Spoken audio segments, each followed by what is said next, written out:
김정은의 여러 가지 대남 정책을 볼 때는 입술 말을 봐서는 안 됩니다. 도발을 하면서도 공격할 의사가 없다. 이런 말에 너무 언론이 김정은이 진짜 이제 남한 공격하지 않겠다. 이 말은 우리 쪽의 분열을 위한 어떤 오히려 혼란을 주기 위한 것이죠. 안보 차원에서 군사 차원에서는 북한의 발을 봐야 되는 거예요. 입술을 보지 말고. 실시간 재난안전정보방송 재난안전 119 안보 토크 시간입니다. 저희 목요일마다 자주 나와주시는 분이죠. 백승주 전쟁기념사업회장 나오셨습니다. 회장님 어서 오십시오. 예, 반갑습니다. 2주 만에 뵙습니다. 지난주 개천절로 쉬었으니까. 오늘 오전부터 바쁘셨어요. 이제 미국 인도태평양 사령관을 만나셨는데 어떤 얘기 나누셨습니까? 예, 인도태평양 사령관이 전쟁기념관을 방문한 기본 목적은 거기 한 3만 6천 명의 그 한국전 전사자들 추모하는 그런 목적을 갖고 있고요. 그래서 또 온 김에 이제 저하고 상당히 오늘 장시간 대화를 했어요. 네. 그 태평양 사령부 사령관으로서 갖고 있는 정신인식이랄까, 한국에서의 일정, 네. 이런 부분에서 아주 비교적 장시간 대화를 했습니다. 저 지금 사진에 나오고 있는 분이 파파로 세뮤얼 사령관이죠. 파파로, 네. 그러니까 사성장군이죠. 대단하죠. 그 밑에 한 3명 내지 4명의 대장을 거느린 사성장군.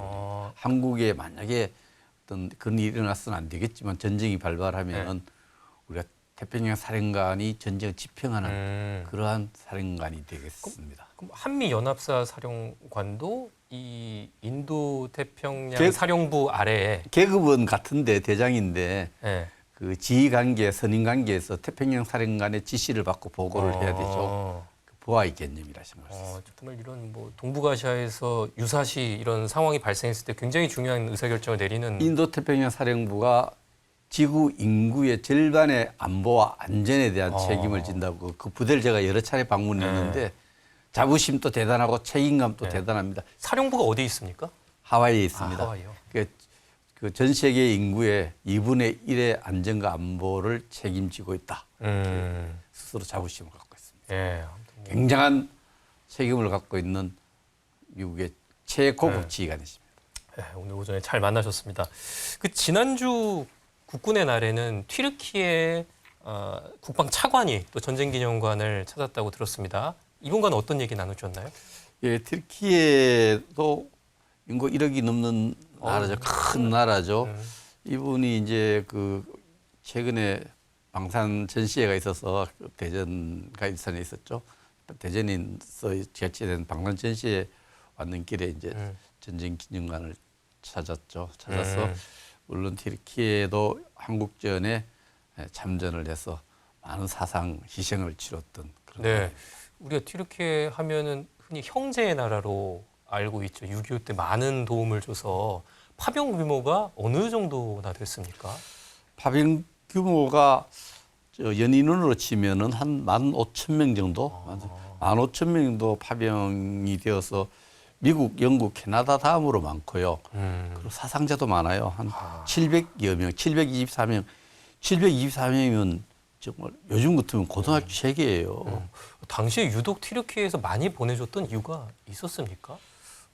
튀르키예가 어쨌든 그 당시에 그 세계 질서 속에서 유엔 이름으로 첫 번째 하는 데 있어서 하나의 그 한국을 방어한다는 그런 의미도 있겠지만 자유세계를 지킨다는 소명감, 그런 소명감으로 군대를 많이 보냈다고 생각합니다.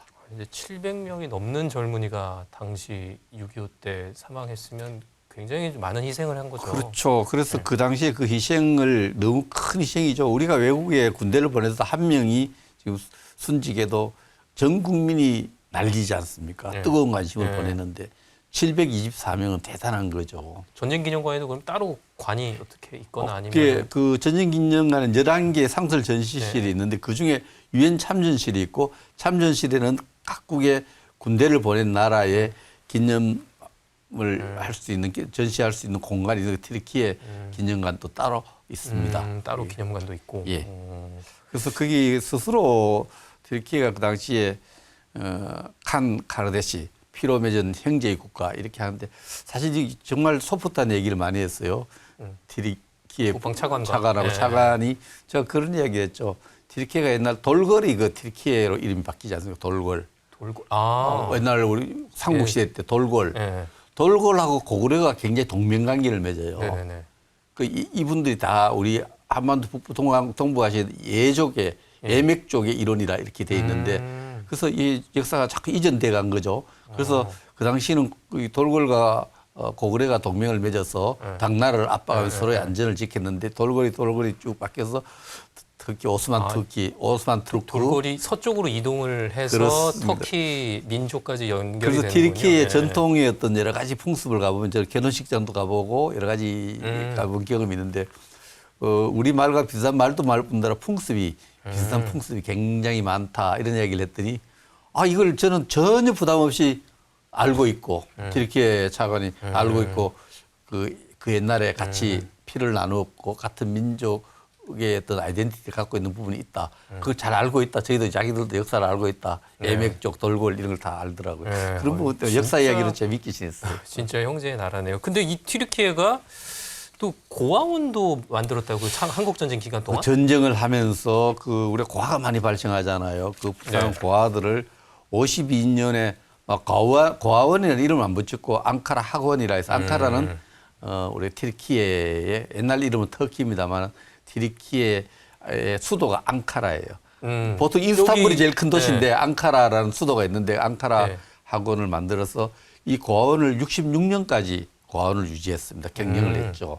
그래서 이 고아원과 관련해서 우리가 잊을 수 없는 스토리가 있는데 전쟁 기념관에도 그 스토리 주인공 사진들을 전시해 놨습니다면은 제가 기억하는 2015년도에 튀르키예에서 아주 인기 있는 영화가 아일라라는 영화가 있어요. 아일라라는 것은 그 당시 고아원에 있었던 한국의 고아가 된 소녀 이름이에요. 근데 그때 슐레이만이라는 하사가 이 고아 소년을 이렇게 보살피다가 전쟁이 끝나서 튀르키예 갈 때 이 소년을 계속 보살피고 싶어서 가방에 자기 가방에 숨겨서 가려고 하다가 이 들킨 거죠. 그래서 다시 구해주는데 그렇게 다시 보고 싶어하고 끝까지 보살펴주는데 미안함을 갖고 있다가 99년인가 해우했어요.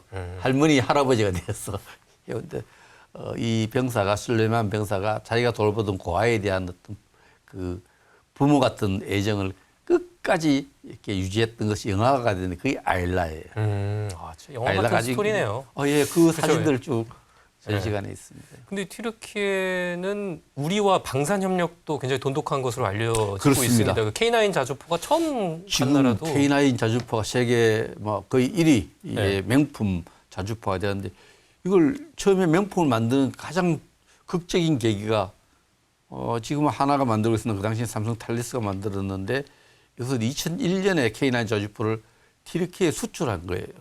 튀르키예랑 유럽에서는 육군이 굉장히 강한 나라, 육군이 강한 나라인데 튀르키예가 이 K9 자주포를 사니까 지켜보던 폴란드라든지 인도, 핀란드, 에스토니아, 호주, 이집트 등이 이 K9 자주포에 굉장히 관심을 갖고 우리가 수출하게 된 거예요. 그 수출 과정에서 끊없이 성능을 업그레이드시키고 결정을 보완하면서 지금은 세계 최고의 155mm 견인포가 아닌 스스로 굴러다니는 자주포, 세계 명품의 K방산, K9 자주포가 됐는데 그 직접적인 계기가 튀르키예로 수출한 거예요. 튀르키예는 그 말고도 우리가 또 수출한 것이 흑표 전차. 전차도 갔군요. 전차도 수출했어요.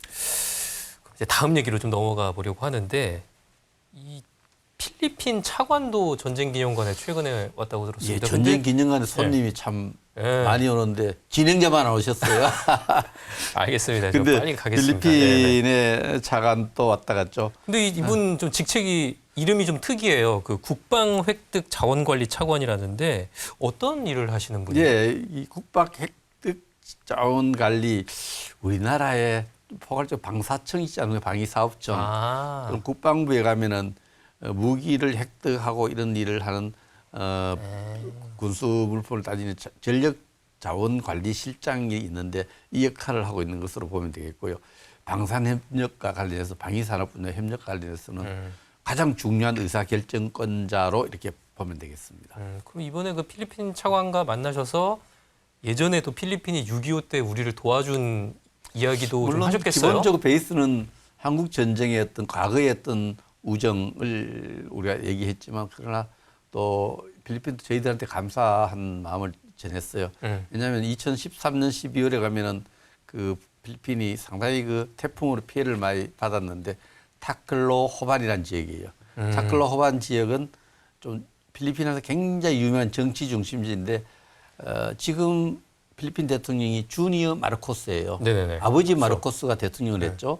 그 대통령의 부인 이멜라 여사가 유명했는데 이멜라 여사의 고향이 타클로 호반이에요. 영부인의 고향? 예. 근데 지금 필리핀 상원의 의장이 또 타클로 호반지인데 정치 군사 중심 지역인데 이게 태풍으로 굉장히 망가졌을 때 거의 완전히 툭대밭지대가 망가졌는 것을 우리 국군이 6.25 때 우리가 빚진 거 갚는다고 그때 한 530여 명이 가서 그 재건 활동을 도와서 제가 차관 때 했기 때문에 제가 생생하게 기억하죠. 2013년 때가 12월이죠. 11년 전 얘기잖아요. 제가 차관일 때 부대를 보내놓고 아로 부대라고 이름을 지어놓고 그 부대의 현장을 잘하고 있는가 또 주민들 어떻게 생각하는가 제가 가서 발로 확인했어요. 그러셨어요?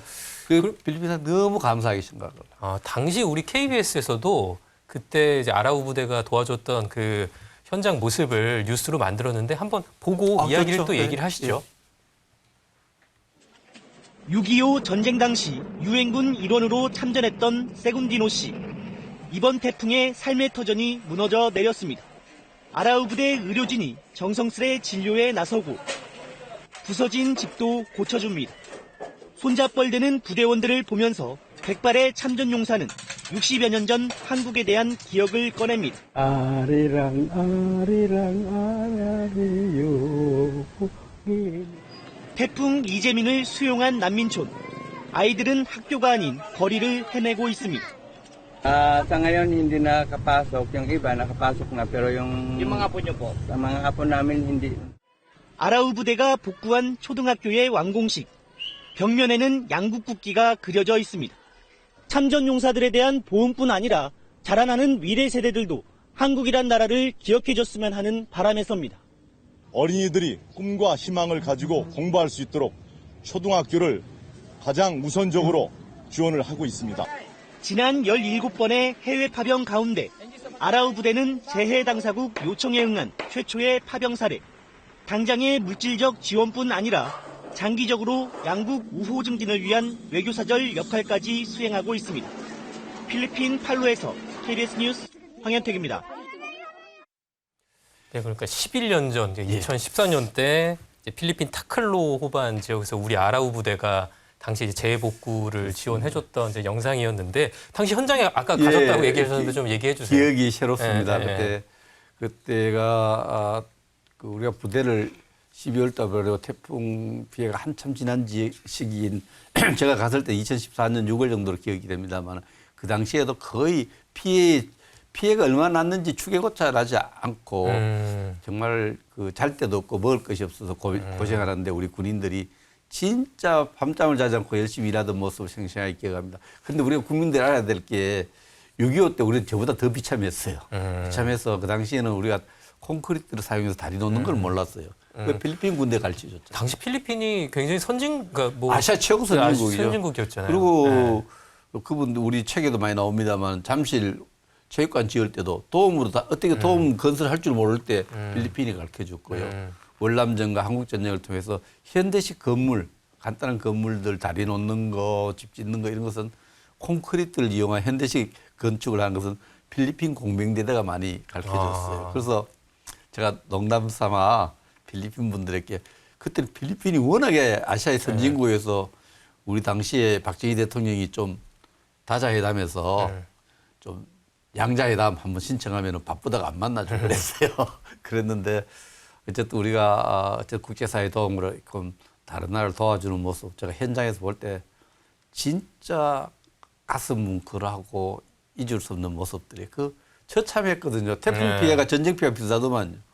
집에 잠을 잘 데가 없고 학교도 바빠서 학교를 못 가고 그 피해 추산까지 안 되는 그런 상황에서 대한민국 국군들 한 530명이 진짜 피땀을 흘리면서 일을 하셨어요. 그러니까 한국 전쟁 때 우리가 도움을 받았으니까 어찌 보면 그들은 태풍 때 우리가 은혜를 갚았다 이렇게 볼 수도 있는 거죠. 예, 그런 그 희생 때문에 우리 또 네. 군이 가서 열심히 했기 때문에 최근에 기업들이 방산 분야에 여러 가지 협력이 진행되고 있잖아요. 예, 그래서 좀 그 얘기를 해보고 싶은데 필리핀이 제가 알기로 우리가 만든 이제 경 전투기죠. 예. FA 50을 도입했던 이제 국가잖아요. 도입했습니다. 예. 뭐 앞으로도 좀 방산 협력, 방산 전망이 어떻습니까? 이번에 대통령께서 필리핀 가서 대한민국과 필리핀의 관계를 한 단계 성격 규정을 높여놨어요. 네, 지금 윤석열 전략적 대통령이 예. 동반자 관계다 이렇게 공동 선언을 냈죠. 그 선언 내용이 국내에 여러 가지 잘 소개가 안 됐습니다만은 전통적으로 자료원 협력 계속하고 국방 협력에서 양자 또 다자 차원의 연합훈련과 교육훈련을 같이 실시하기로 합의되었고요. 네. 방산 분야의 긴밀한 협력을 하기로도 또 합의를 했고 또 글로벌 및 지역 정세의 공동 인식하고 대응을 하기로 합의해서 상당히 필리핀과의 어떤 안보 분야에서는 굉장히 많은 업그레이드 시킨 협력 관계를 한 단계 업그레이드 시켰습니다. 그래서 우리도 이제 필리핀과 좀 더 돈독한 관계 이어졌으면 좋겠습니다. 다음 이야기로 넘어가려고 하는데 이제 북한 이야기 좀 하겠습니다. 그제 보도였죠. 이제 김정은 위원장이 남한 공격 의사 없다라는 어떤 그게 김일성 종합대학 대학 가서 했던 연설문이었죠. 그런 연설문 내용이 그 보도가 됐는데 그런데도 불구하고 계속 이제 쓰레기 풍선을 남한으로 날리고 있어요. 이건 어떤 의도라고 보십니까? 쓰레기 풍선이 공격 아닙니까? 그러니까요. 그런데 김정은의 여러 가지 어떤 정책, 대남 정책을 볼 때는 그 말을 봐서는 안 됩니다. 김정은이 앞에 우리 문재인 대통령 만나서 또 그 앞에 또 많은 북한 지도자의 핵에 관련해서도 거짓말을 밥 먹듯이 했거든요. 우리 핵 개발 의사가 없다. 또 이렇게 했지만 핵 개발을 했지 않습니까? 지금 와서 여러 가지 군사적 도발을 지금도 진행하고 있잖아요. 그 쓰레기 도발, 저것도 군사적 도발이죠.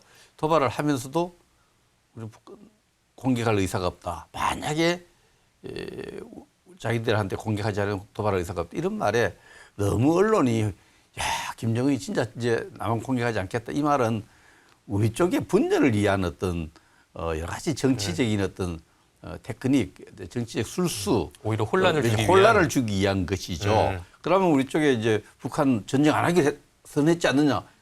김정은이가 그러면 언제든지 핵무기를 사용하겠다는 이야기는 왜 안 믿는? 그래서 지금 그런 말을 우리가 일일이 신경 써 분석할 사람 분석하더라도 안보 차원에서 군사 차원에서는 지금 쓰레기 도발을 하고 있고 또 쓰레기에 이어서 다른 도발도 할 수 있고 이런 북한의 발을 봐야 되는 거예요. 입술을 보지 말고. 그 도발을 준비를 어떻게 하고 도발을 어떻게 징후가 나타나는 이런 부분에 대해서 우리가 관심을 가져야 되고 언론에서 보도 안 할 수 없겠죠. 저는 그렇게 큰 의미를 두지 않습니다. 김정은이 대한민국을 공격하지 않겠다. 이라는 별로 크게 의미를 두지 않습니다. 저희 짧게 중동 전쟁 얘기 해보죠. 지금 중동 전쟁이 이제 1년이 됐습니다. 요즘 좀 흘러가는 양상을 보면 이란과 이스라엘 간의 공방이 좀 격화되는 모습인데 앞으로 전망 어떻게 보십니까? 지금 전쟁 상황상으로는 이스라엘이 전장을 주도하고 있죠. 하마스의 공격에 네. 몰리고 있고 이스라엘이 수장도 그런 부분이 있는데 그러나 이 부분은 중장기적으로 봤을 때는 양측 간에 적대 간 정오심이 굉장히 증대됩니다. 그러니까 일시적으로 서로의 필요에 의해서 정전, 시스파이어는 이루어질 수 있을지 몰라도 이 적개심과 적개심 언제든지 또 다른 도발로 충돌로 이어질 수 있다고 이렇게 보고요. 이스라엘은 군사에는 이기고 전쟁에는 이기고 외교적으로는 굉장히 어려움, 고립에 처하는 상황이 올 수도 있고 하마스도 사실 자기들이 갖고 있는 힘으로 군사적 힘으로 이스라엘을 굴복시켜서 자기들의 뜻을 정치적 뜻을 간출시키기 어렵다는 교훈을 얻었을 거예요. 굉장히 어려운 상황이 있어서. 그러나 제가 볼 때는 단기적으로는 휴전이 조금 기대되는 측면이 있지만 아직은 영구 평화가 만들어지기 위해서 서로가 신뢰가 회복돼야 되거든요. 신뢰와 여러 가지 이런 신뢰 프로세스는 아직은 시작도 못하고 있다. 신뢰 프로세스 대신에 굉장히 적대감이 증대되는 상승작용을 우리는 보고 있는데 어쨌든 그 이스라엘과 또 그 아랍 지역에 있는 가자 지역에 있는 주민들 생각할 때 종전이 하루 빨리 되었으면 좋겠다. 휴전이 되었으면 좋겠다. 이게 기대 사항입니다. 기대 사항입니다. 그렇게 되면 좋겠네요. 휴전은 기대할 만한데 적대감의 청산은 아직도 여운한 시간이 남았다 생각합니다. 예, 그 마지막 제 질문으로 내일 오전 저희 10시부터 여기 KBS 라이프에서 용산 특강이 방영이 됩니다. 이번에는 김관용 민주평화통일자문회의 수석 부의장이 강연을 한다고 들었는데 어떤 주제인지 설명해 주시죠. 민주평통 의장은 대통령이죠. 윤석열 대통령이 하도록 헌법 규정돼 있고 부의장인 이 김관용 부의장이 나와서 통일에 대한 김관용 의장은 스스로 늘 생활 정치를 해온 사람입니다. 또 시장, 지방자치단체 시장 3번, 광역자치단체 3번하고 통일 문제 지금 다루고 있는데 이분이 살아오면서 경륜을 바탕으로 느꼈던 통일에 대한 이야기를 하는데 아마 지금 시기적으로 북한이 반통일 정책을 하고 있고 국내 일부 정치인이 통일 이제 하지 맙시다 이런 주장을 하는 찰나이기 때문에 우리가 지향해야 될 시대 정신으로 통일은 무슨 의미를 가지냐에 대해서 이제 80 넘은 아주 국가 원로의 통일에 대한 목소리를 경륜이 담긴 목소리를 국민에게 전달하는 그런 기회가 될 것입니다. 네, 많이 시청해 줬으면 좋겠어요. 네, 내일 오전 10시고요. 김관용 부의장의 강연 시청자분들도 챙겨보시면 좋을 것 같습니다. 오늘은 여기까지 듣도록 하겠습니다. 지금까지 백승주 전쟁기념사업회장이었습니다. 회장님 고생하셨습니다. 예, 감사합니다.